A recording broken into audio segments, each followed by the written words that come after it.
Welcome back to Fast Fix. Today I'll show you how to change keyboard size on any Android.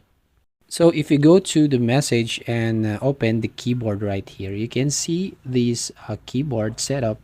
I'm using the Google keyboard, so any of the Android devices actually have the same output like this one.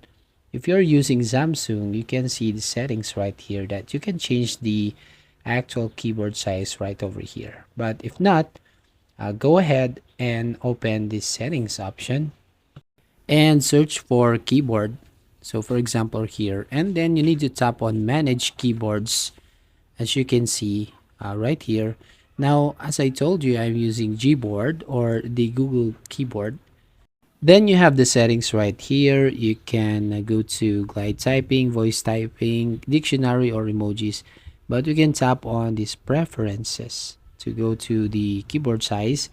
Now here on layout, you can see the keyboard height right here. If we could change to extra short, for example, we would change to extra short. You will see this keyboard that's going right over here. And then if you go back and change it again to extra tall, you can see the keyboard has become a bigger size, like as you can see on your screen. So here on this Google board or Gboard, like you used to say, we can change this on the preferences on the settings. So that's it. If you find this helpful, don't forget to like and subscribe to this channel, and see you on the next video.